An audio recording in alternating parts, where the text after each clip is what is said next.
TinkerCad is a very, very handy utility for planning out how I'm going to prototype a circuit before I actually prototype it. So what I'm going to do today is I'm just going to give an example of prototyping a circuit with some tips of how to do these things when you actually have assignments. So here it is. I've logged into TinkerCad. And TinkerCad, which is made by the folks at Autodesk, is really about CAD and engineering design. And so what I'm doing with it for electronics is not really its main purpose. So when I log in here, I'll see that over here on the left, it's set to 3D designs.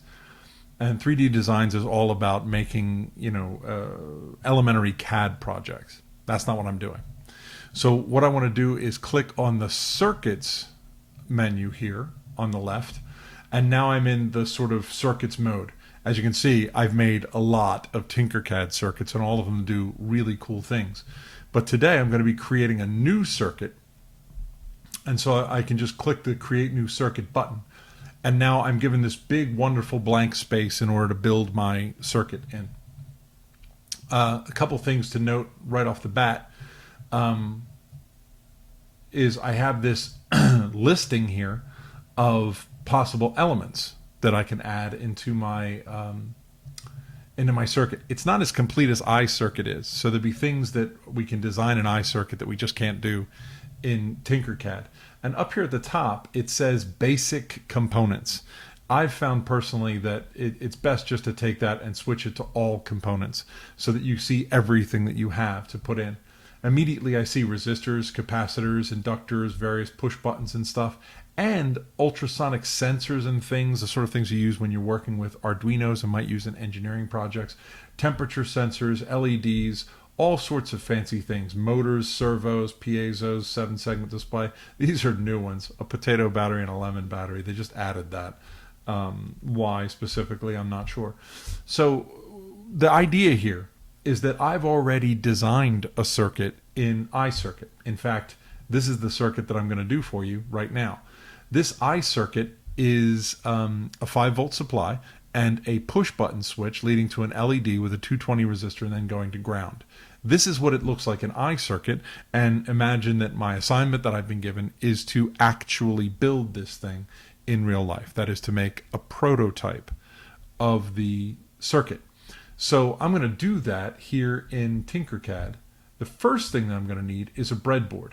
Now, we've already had some discussion in our lessons working with breadboards. So we're going to put that into practice right now, and already I've accidentally created a wire. So here is my breadboard. I've chosen the small breadboard. Most projects that we're going to do can fit on the small one, although they have a large breadboard that you can use if we start getting really crazy. That would be great if we did that. So here's the breadboard, and when I point at the breadboard in the wiring mode here, it shows me that I'm selecting that particular spot on the board with the red square, but that is electrically connected with all of the points above and below it. That is, TinkerCAD lets me know the things that are electrically connected together in case I forget those rules. So up here, I have these two top rows that are completely electrically connected to each other. And then I have this set of columns that are connected together but not connected side to side. And then I have my dip divider here, my little canyon that runs down the middle of the breadboard. And then I have another set of columns that are connected, and then I have these two rows that are connected. So I'm going to treat this very much like I'm setting it up in real life with a breadboard on my desk in front of me.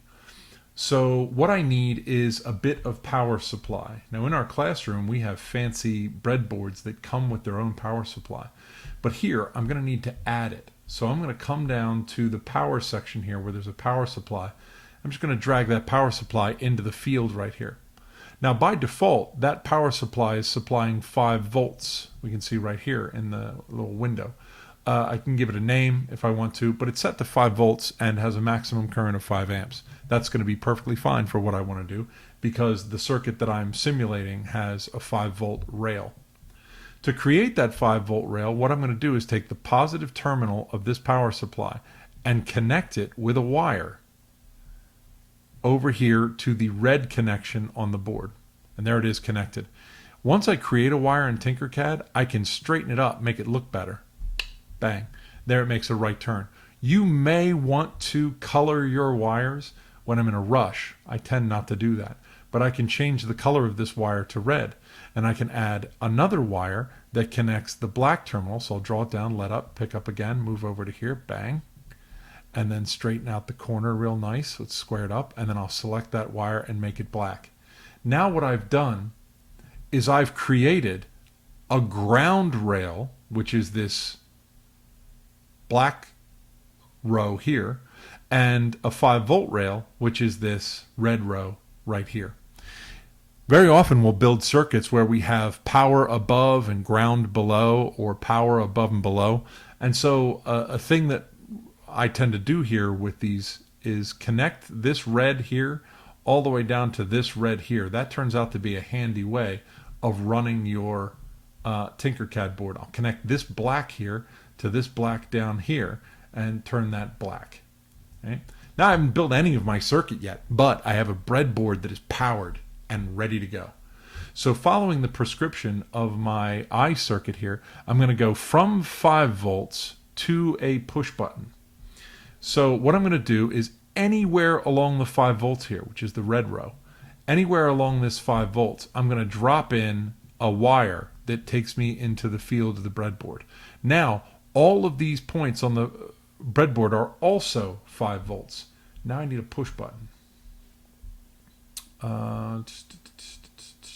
Here's a push button, and I'll drag this push button out. It takes a little bit of time to figure out exactly the way these push buttons work. I like to put it across the gap in the breadboard here.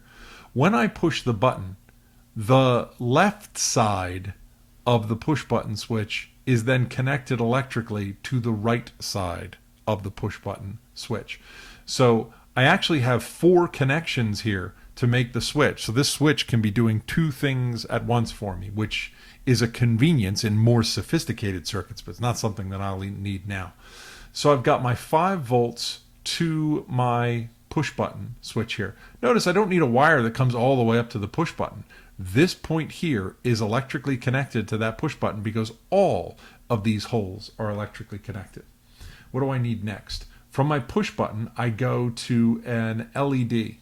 So I need to find an LED on here, and when I do, I discover, as I find it, here it is. Here's the LED. One leg of the LED is straight, and one leg of the LED is a little bit crooked here. The crooked leg is the anode of the LED. It's the positive side of the LED. So I need to connect that leg of the LED to the positive terminal on this switch. The trouble is, it's sort of pointing in the wrong direction. So I select this LED and rotate it around. So now the LED is downward, but I've got the anode on that side. That way, when I plug it into the board, see how I've plugged it into 7 here? And 7 is connected all the way down to this. So when I press the push button, that anode becomes plus 5 volts because it is connected through the switch to plus 5 volts. Now I've got this cathode over here, which is the negative terminal, sort of out in space. So I'm going to move a wire over here. Now, that negative terminal there is also connected over here. So this is electrically connected to the cathode on that. I can do that, no problem, works out fine. Not going to do it, however, because I'm just going to jump from here, my cathode, over to the other side of the board. Now, to finish off this circuit, all I have to do is take a 220 ohm resistor to ground. Now, you see the advantage to the way I've set my breadboard up here. All I have to do is go from here, which is the cathode, to ground. I've set myself up with ground here, and conveniently, you'll see, if I grab this resistor and connect it, it fits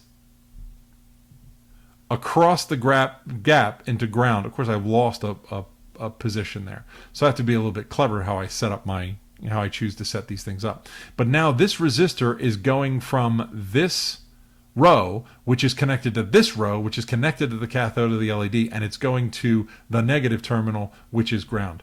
The value of the resistor is wrong, however. by default, this resistor comes up as 1K.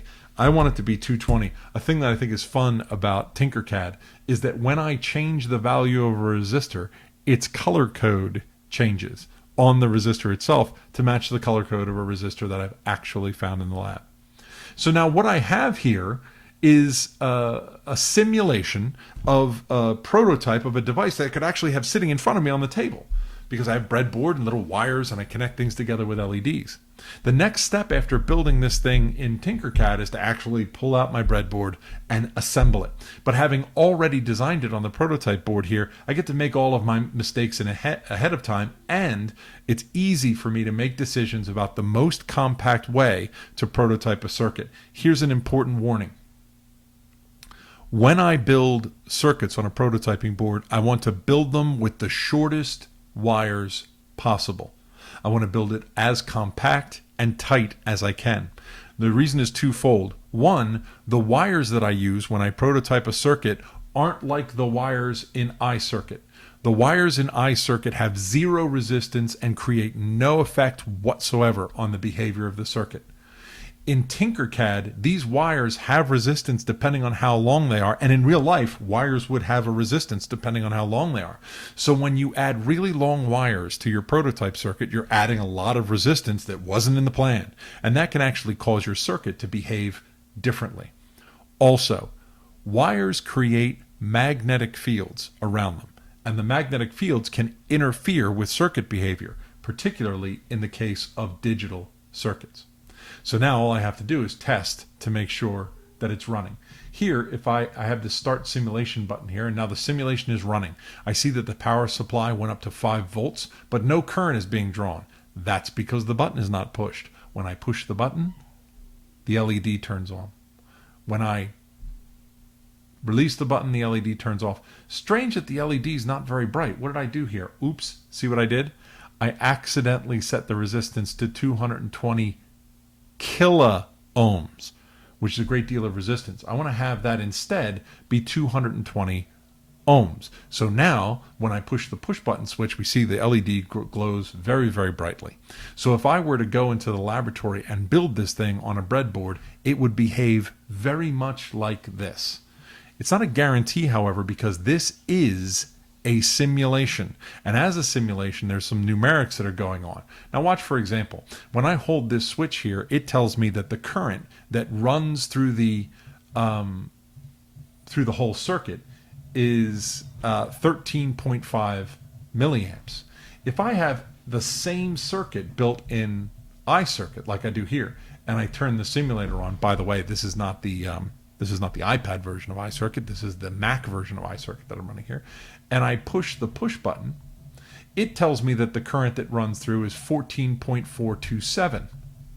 And this says, let me check again, this says 13.5. So they're nearly the same, but they clearly do not agree. The reason why is that the numerics of iCircuit are much more sophisticated than the numerics of TinkerCad. In fact, there are some things that you can build in iCircuit that simply won't run in TinkerCad. It cannot comprehend them. So iCircuit is a bit more sophisticated and we get a better answer. But the iCircuit answer is not the correct answer, because when you build the thing in real life, it may behave differently. And so the next step to do is to break out a breadboard, some LEDs, a push button switch, and some resistors, and get building. The satisfaction of pushing a switch and lighting an LED.